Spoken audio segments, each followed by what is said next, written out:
panahon sa nobela ni Jose Rizal na El Filibusterismo ay panahon ng walang katarungan para sa mga mamamayan ng Pilipinas. Ang mga estudyanteng nagtataguyod ng reforma ay kinikilala bilang mga naghahasik ng kadiliman at inilagay sa kulungan. Isa na rito si Basilio, isang ulila na walang malakas na kamag-anak na makakapagpalaya sa kanya. Ang kanyang kasintahan na si Huli, na lubos nag-aalala, ay handang gumawa ng anumang bagay para iligtas siya. Ngunit ang kanyang paghihirap ay magtatapos sa isang trahedyang hindi inaasahan, isang sandali ng takot at pagtitiis na magpapakita ng kanyang katapangan. Makikita si Basilio sa isang silid. Ang lahat ng aking kasamahan ay nakalaya na. Sila na may mga magulang na tumulong sa kanila. Ako naman na ulila na walang-wala. Wala tayong magagawa, Basilio.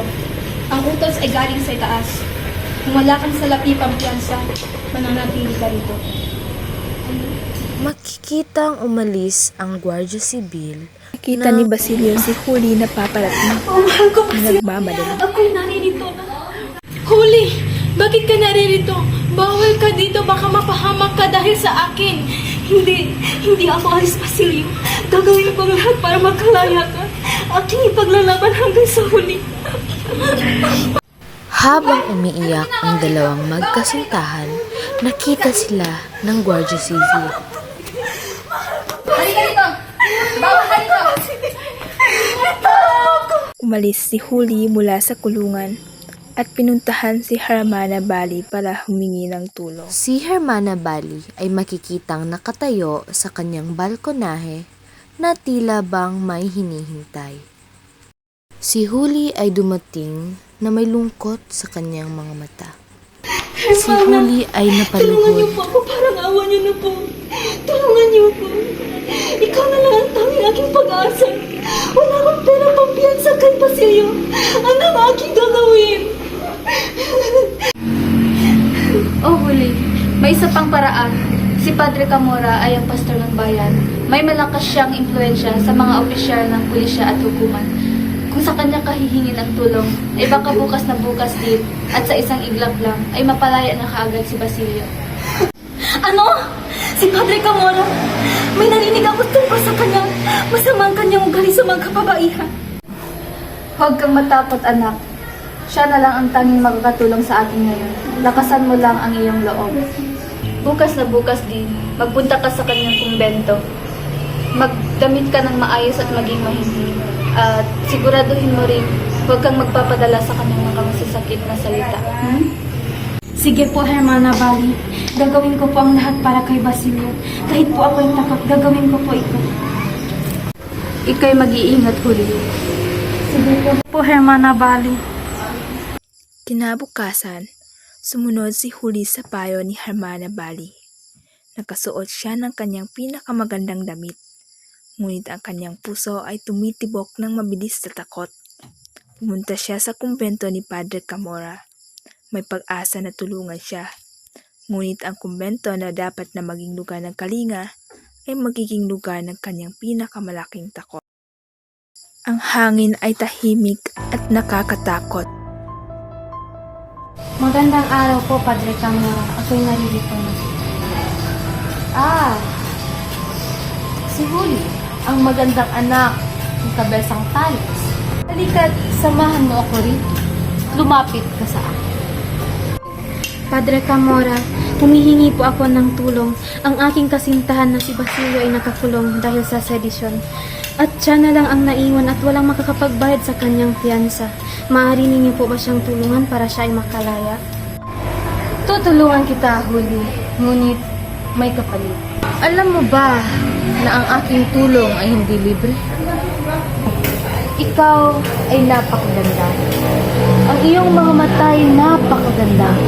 Ang iyong buhok, lahat ng bagay sa iyo ay napakaganda. Bitawan ninyo ako. Ano po bang ibig ninyong sabihin? Ang ibig kong sabihin, Huli, matutulog ka ngayon sa aking tabi. Lahat ng kailangan niya ibibigay ko. Papeles, salapi, lahat-lahat na! Bitawan ninyo kayo kapag sa aking tangal at sa aking pananampalataya. Bitawan ninyo ako. Hindi mo ako maaaring tanggihan, Huli! Ako ang pastor dito! Ako dapat masunod! Kung hindi mo gagawin ang aking inuutos, mananatili si Basilio sa loob ng kulungan habang buhay! Huwag po! Huwag po, tulong! Hindi maaari! Tulong po! Hindi maaari! Tulong!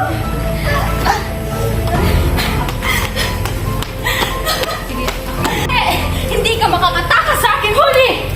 Ang boses ni Huli ay malingaw sa buong kumbento. Sandali lang! Huli! Mas gustuin ko pang mamatay kaysa ibigay ang aking sarili sa'yo! Huli!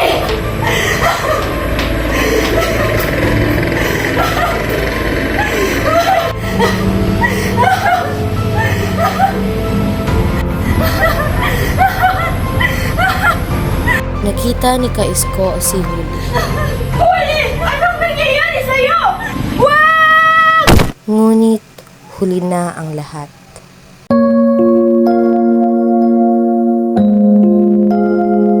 Diyos ko, Huli! Anong nangyayari sa'yo? Ilang araw na ang lumipas at nakalaya na si Basilio. Ay, salamat! Nakalaya na rin, makikita ko na si Huli.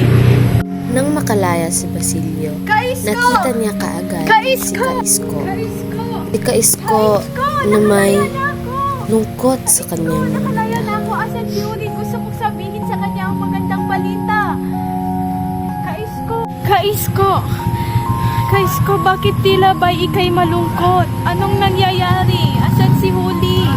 Basilio, hindi ko maipapangako sa iyo na magugustuhan mo ang maririnig mo. Huwag mo sanang sisihin ang iyong sarili. Kaisko, anong nangyayari? Sabihin mo sa akin. Pumunta siya kay Padre Camora para ikaw ay palayain. Ngunit pinagtangkaan siya ng Pastor Camora. Pilit siyang magipagtalik sa kanya. At para mailigtas ang kanyang dangal, tutumalon siya mula sa bintana ng simbahan. Si Huli, wala na siya.